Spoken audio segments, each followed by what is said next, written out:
স্বচ্ছ রাখেন, স্বচ্ছতা পালন করতে উদ্বুদ্ধ করেন এবং একটি গুরুত্বপূর্ণ পরিষেবা প্রদান করেন।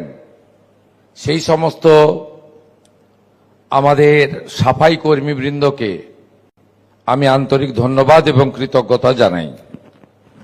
মঞ্চে রাজ্যের মাননীয় মন্ত্রী, এই দপ্তর তথা পরিষদীয় দপ্তরের মাননীয় রাষ্ট্রমন্ত্রী সাথী শ্রী উমেশ রায় মহোদয়, এই দপ্তর সহ অর্থাৎ পৌর নগর উন্নয়ন দপ্তর সহ আমাদের দমকল বিভাগের প্রধান সচিব সম্মানীয় খলিল আহমেদ, কলকাতা কর্পোরেশনের অত্যন্ত লোকপ্রিয় প্রশাসক তথা কমিশনার শ্রীমতী স্মিতা পান্ডে মহোদয়া, আমাদের কেএমডি এর এমডি নিতিন সিংঘানিয়া, হাওড়া জেলা শাসক মহোদয়া, হাওড়া মিউনিসিপাল কর্পোরেশনের কমিশনার তথা প্রশাসক মহোদয়, বিধাননগর মিউনিসিপাল কর্পোরেশনের প্রশাসক তথা কমিশনার মহোদয় এবং সম্মানিত সাথীবৃন্দ, প্রেস মিডিয়ার বন্ধুরা, সকলকে ধন্যবাদ জানিয়ে আজকের এই কর্মসূচিতে যিনি প্রারম্ভিক বক্তব্য রেখেছেন মাননীয় মন্ত্রী মহোদয়া সবিস্তারে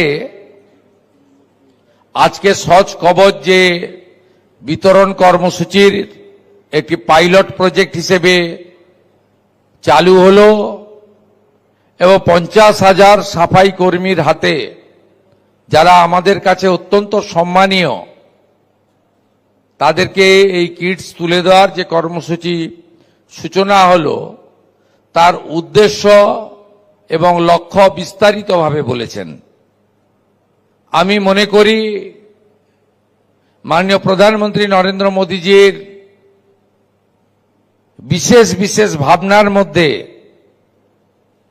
কতগুলো বিষয় গোটা পৃথিবীতে সমাদৃত হয়েছে, তার মধ্যে স্বচ্ছ ভারত অভিযান একটি গুরুত্বপূর্ণ অধ্যায়।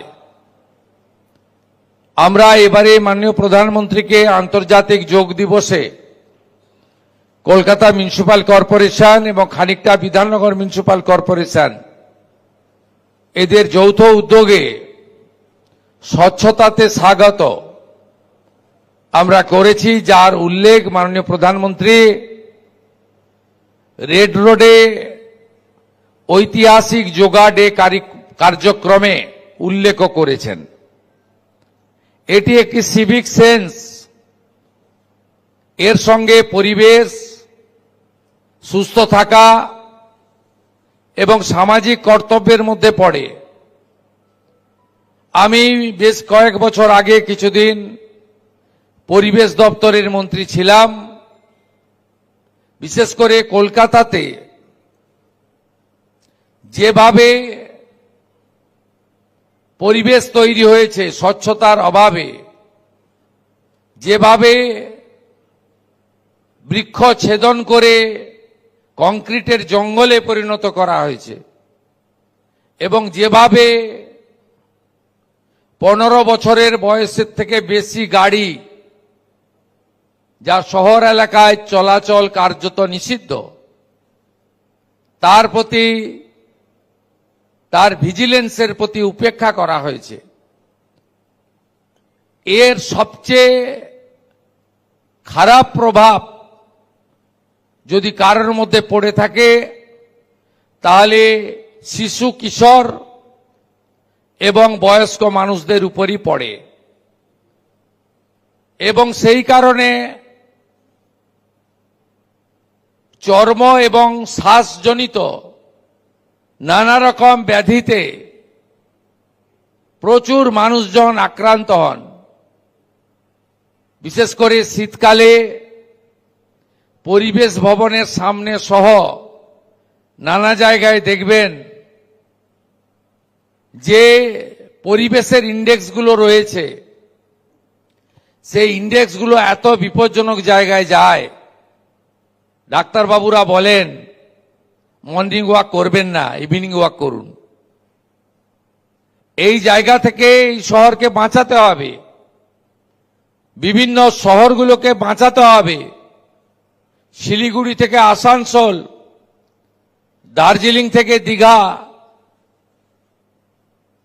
সব জায়গায় শুধুমাত্র ফ্লাইওভার, রোড ওভার ব্রিজ, সুন্দর সুন্দর দৃষ্টিনন্দন নানা হল, অডিটোরিয়াম, এগুলোর যেমন প্রয়োজন রয়েছে, তেমনি স্বচ্ছতা, স্বচ্ছ পরিশ্রুত পানীয় জল, অরণ্য সৃষ্টির মধ্য দিয়ে সবুজায়ন এবং পরিবেশ বান্ধব পরিবেশ, এই বহুমুখী লক্ষ্যমাত্রা নিয়ে যদি আমরা এগোতে না পারি, তাহলে আগামী দিনে সমাজের কাছে আমরা নিজেদের অপরাধী হিসেবে উপস্থাপিত করব। তাই আমি আজকের এই স্বচ্ছ কবচ বিতরণের মধ্য দিয়ে এবং কিছুদিন আগে মাননীয় আমাদের আরবান ডেভেলপমেন্ট মিনিস্টার ভারত সরকার শ্রী মনোহরলাল খট্টরজির উপস্থিতিতে স্বচ্ছ অ্যাপের উদ্বোধনের মাধ্যমে যে একটা ব্যাপক সুদূর প্রসারী লক্ষ্যমাত্রা নিয়ে শ্রীমতী অগ্নিমিত্রা পাল মহোদয়ের নেতৃত্বে, রাষ্ট্রমন্ত্রী উমেশ রায়ের নেতৃত্বে, আধিকারিকদের মেলবন্ধনে এই দপ্তর নানাবিধ উন্নয়নমূলক পরিকল্পনার সাথে স্বচ্ছতাকে অগ্রাধিকার দিয়েছে। তার জন্য মুখ্যমন্ত্রী হিসাবে আমি অত্যন্ত খুশি, কারণ তারা বেশি সময় পায়নি, মাত্র 1.5 মাস সময় পেয়েছে। আগামী দিনে চলার পথে সচিবালয়, অর্থ দপ্তর, ক্যাবিনেট, সর্বোপরি মুখ্যমন্ত্রীর দপ্তর, এই দপ্তরকে আরো গতিশীল, জনমুখী এবং পরিবেশ বান্ধব দপ্তর হিসেবে এগিয়ে নিয়ে যাওয়ার ক্ষেত্রে সমস্ত রকম সহযোগিতা করবে।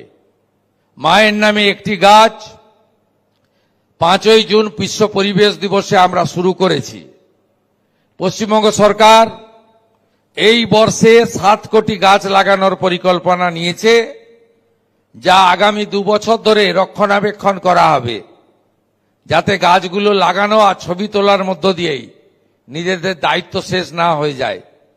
আগামী 14 থেকে 20 জুলাই অরণ্য সপ্তাহে এই স্বচ্ছতার সাথে সাথে সবুজায়নের আহ্বান জানিয়ে সকলকে ধন্যবাদ দিয়ে আমার বক্তব্য শেষ করলাম। নমস্কার, জয় হিন্দ।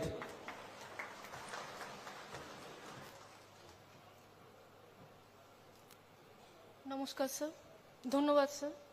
এবার সবাইকে উঠে দাঁড়ানোর জন্য অনুরোধ করছি, জাতীয় সঙ্গীত গাওয়া হবে।